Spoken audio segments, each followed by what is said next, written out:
Now, another reference like that.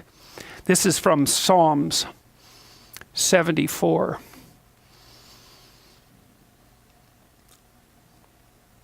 Yet God is my king of old, working salvation in the midst of the earth. Thou didst break the sea in pieces by thy strength. Thou didst shatter the heads of the sea monsters in the waters. Thou did crush the heads of Leviathan, right? That's the creature that we just heard described. Thou gavest him to be food to the folk inhabiting the wilderness. Now you remember, so when Marduk defeats Tiamat, he cuts her into pieces and makes the world out of her pieces. And here what's happening is that the force that encounters the Leviathan is able to break it into pieces and feed everyone with it. Now, the reason I'm telling you that in relationship to this is because, and the earth was what without form and void, and darkness was upon the face of the deep. Let me tell you a little bit about that, those lines.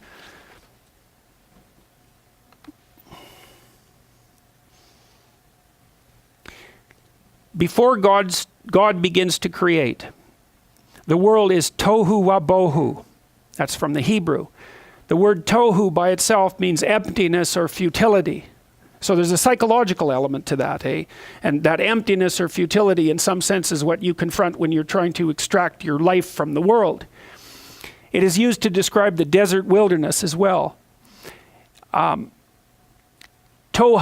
wabohu, chaos, is the condition that bara, ordering, remedies. Okay, so there's the idea in the first verses that this initial chaos is being ordered, and the order is what makes the world. So it's standard cosmology. Order emerges out of chaos, and the thing that makes it emerge is the word of God.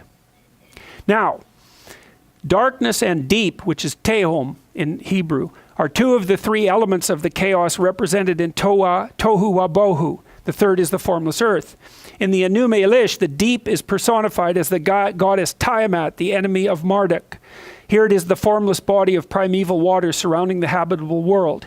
Okay, so but we know Tehom and Tiamat are the same word, or at least Tehom was derived from Tiamat. So the idea that's presented at the beginning of Genesis is the same. It's an abstracted and psychologized representation of the story that the Mesopotamians put forward. So Yahweh is Marduk, roughly speaking, going out and conquering the dragon of chaos and making order out of it. And then there are these allusions later, say in Job and in the Psalms, of him doing exactly that, conquering a primordial monster and making the world out of its pieces. Well, so what does that mean exactly? Well, it means that the highest ordering principle is the spirit that goes out into the darkness or the deep, that encounters the dragon of chaos, because obviously Leviathan is a dragon, and defeats it and feeds the people as a consequence. Well, we are hunting creatures after all, and in order to establish our place in the world, we had to go out there and conquer the dragons of the wilderness. You might wonder, why does a dragon breathe fire? Well, there's a bunch of reasons as far as I can tell. Fire is awe-inspiring. So fire and a terrible predator are the same thing because they both inspire awe. Fire is transforming. But what's a good metaphor for being bitten by a poisonous snake? Well, have you ever seen the wounds that a poisonous snake produces if you're bitten by them? It's like someone took your arm and incinerated it. And so the idea that a snake has fiery breath is, well, let's call it close enough from a metaphorical perspective, right? Now, God is claiming to Job that he's the spirit that clears the wilderness and then builds order out of chaos. And because he's the embodiment of that spirit, in some sense, Job has no reason to ever question his moral decisions. It's something like that in the story of Job. But the point, that point we'll leave aside because it's a more complicated issue.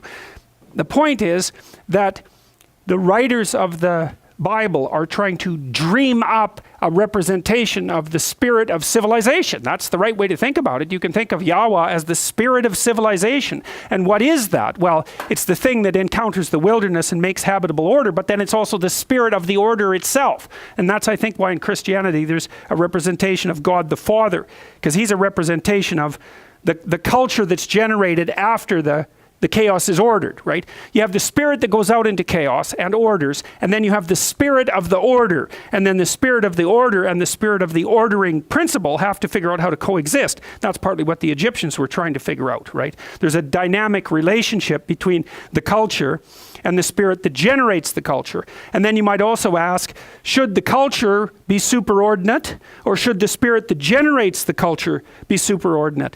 And the answer seems to be, the emergent answer seems to be that the spirit that generates the culture should be superordinate to the spirit of the culture. It's something like that.